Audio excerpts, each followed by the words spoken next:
बहू और बेटे ने लिया 20 लाख का कर्जा, आखिर क्यों? पुष्पा जी अपने घर के ड्राइंग रूम में बैठकर चाय पी रही थी। तभी उनकी बेटी का फ़ोन आता है।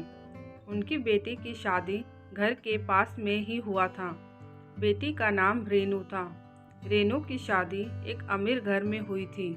रेनू: हेलो माँ, कैसी हो? आपने नाश्ता किया? पुष्पा जी: हाँ, नाश्ता कर लिया, चाय पी रही थी। आज घुटनों में बहुत दर्द हो रहा है। रेनू: माँ, भैया को दवाई लाने के लिए क्यों नहीं बोलती हो? और भाभी ऑफिस चली गई क्या? पुष्पा जी: हाँ, भाभी ऑफिस चली गई। तेरे भैया को दवाई के लिए बोला था, लेकिन उसको याद ही नहीं रहता। रेनू: हाँ, याद कहाँ से रहेगा? अभी भाभी की कोई फरमाइश होती तो सब कुछ याद रहता। भाभी तो ऑफिस चली जाती हैं और दोनों बच्चों को आपके ऊपर छोड़ जाती हैं। पुष्पा जी: सही कह रही हो, खुद तो बाहर मज़े में रहती हैं और मुझे इन दोनों शैतानों को संभालना पड़ता है। दोनों दिन भर इतनी शैतानियाँ करते हैं कि मेरे सर में दर्द हो जाता है। रेनू: माँ, आप भाभी को बोलती क्यों नहीं हो कि जॉब छोड़ दे और अपने दोनों बच्चों को संभाले? आप इस उम्र में क्या क्या करोगे? मम्मी, भाभी तो लेट आती है ना? पुष्पा जी: हाँ, रात के 9 बज जाते हैं। मनीषा का ऑफिस घर से दूर है, इसलिए लेट आती है।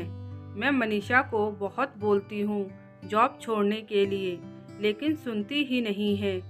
रेनू: माँ, घर के किसी काम को आप हाथ मत लगाया करो, भाभी खुद करे।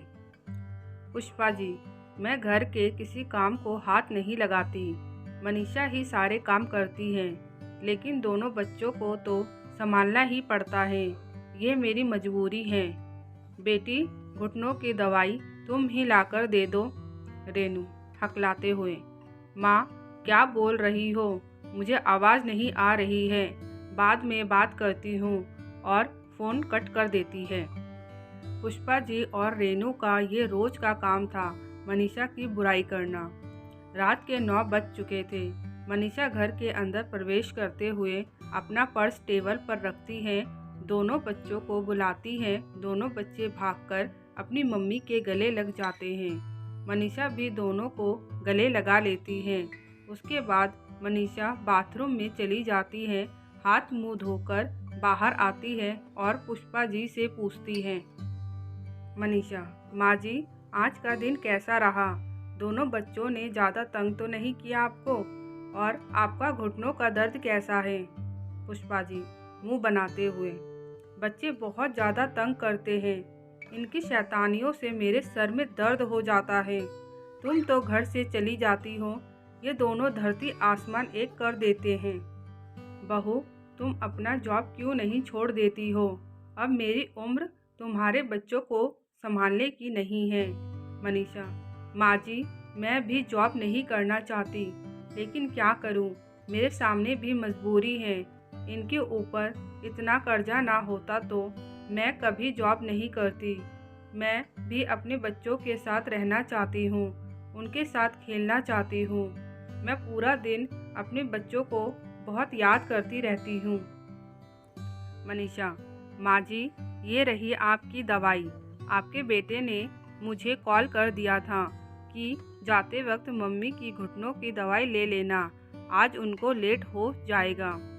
पुष्पा जी अपनी दवाई लेकर अपने रूम में चली जाती हैं। मनीषा कपड़े चेंज करके खाना बनाने के लिए किचन में जाती हैं। मनीषा और उसके पति को अपनी ननद की शादी के लिए 20 लाख का कर्जा लेना पड़ा था। उसी कर्जे को चुकाने के लिए दोनों दिन रात मेहनत करते। मनीषा ने ये सोच रखा था कर्जा खत्म होते ही वह जॉब छोड़ देगी, फिर सास और अपने बच्चों के साथ समय बिताऊंगी। मनीषा का रोज का यही दिनचर्या था। सुबह के 6 बजे उठकर घर का सारा काम करके ऑफिस के लिए निकलती थी। पूरे दिन ऑफिस में काम करने के बाद जब थक हार कर घर आती थी, फिर रात को आकर खाना बनाती थी। उसके बाद किचन का सारा काम कंप्लीट करके बच्चों के साथ खेलती थी। अगले दिन फिर रेनू का फ़ोन आता है। रेनू हमेशा मनीषा के ऑफिस जाने के बाद ही पुष्पा जी को कॉल करती थी और मनीषा के खिलाफ अपनी माँ को भड़काती रहती थी। रेनू: माँ कैसी हो? अब घुटनों का दर्द कैसा है?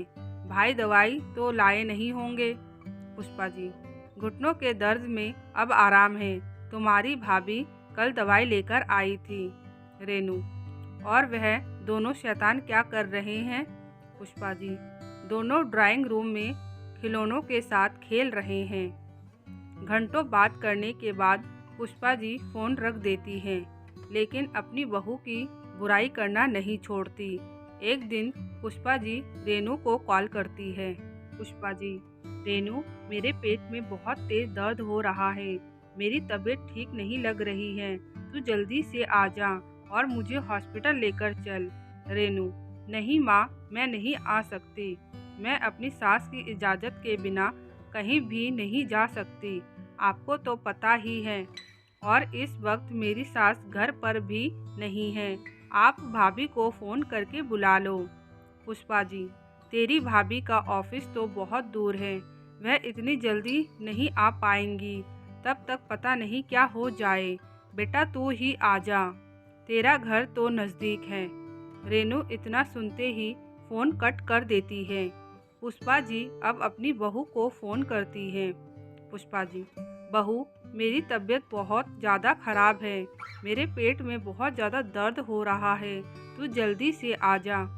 मनीषा: माँ जी आप चिंता मत करिए, मैं जल्दी से आती हूँ, जब तक मैं आ रही हूँ आप अपना ध्यान रखिए। मनीषा बिना टाइम के बर्बादी के जल्दी से ऑफिस से छुट्टी लेकर टैक्सी बुक करके जल्दी से घर पहुँचती है और अपनी सास को लेकर नज़दीकी हॉस्पिटल पहुँचती है। डॉक्टर पुष्पा जी का चेकअप करते हैं और उनको एक इंजेक्शन लगा देते हैं। इंजेक्शन लगाने के बाद पुष्पा जी को आराम मिलने लगता है। डॉक्टर: पुष्पा जी अब आपको कैसा लग रहा है? पुष्पा जी: अब दर्द पहले से काफ़ी कम है, अब काफ़ी सही लग रहा है। डॉक्टर मनीषा को एक पर्ची में दवाई लिखकर दे देते हैं। डॉक्टर कहता है आप अपनी सास को घर ले जाइए, कोई घबराने वाली बात नहीं है, मैंने 1 हफ्ते की दवाई लिख कर दिया है, इनको सुबह शाम देते रहिए। मनीषा अपनी सास को सहारा देते हुए हॉस्पिटल से घर लेकर आ जाती हैं, अपनी सास को बेड पर लेटा देती है। पुष्पा जी: बेटी मुझे माफ़ कर दे, तूने मेरे लिए इतना कुछ किया और मैं हमेशा तेरी बुराई करती रहती हूँ। मैंने रेनू को फ़ोन किया था, उसका घर नज़दीक होने के बावजूद रेनू नहीं आई और तेरा ऑफिस इतनी दूर होने के बावजूद मेरी तबीयत का सुनते ही जल्दी से आ गई। अब मुझे समझ आ गया कौन अपना है और कौन पराया। मनीषा: माँ जी आप कैसी बात कर रहे हो, आप मेरी भी माँ हो, फिर आपकी तबीयत खराब सुनने के बाद मैं कैसे रह सकती थी, मैं आपसे बहुत प्यार करती हूँ। पुष्पा जी अपनी बहू को गले लगा लेती है। दोस्तों, हर कोई बहू चाहती है कि उसकी सास उसे अपनी बेटी जैसे प्यार दे और हर सास चाहती है कि उसकी बहू उसका एक बेटी जैसा आदर करे, पर फिर भी कुछ घरों में अक्सर ही सास बहू में झगड़े होते रहते हैं। इसको ख़त्म करने के लिए एक सास को अपनी बहू को बेटी जैसे ही रखना होगा और बहू को भी अपने सभी कर्तव्य बेटी जैसे निभाने होंगे, तभी ये ख़त्म हो सकता है।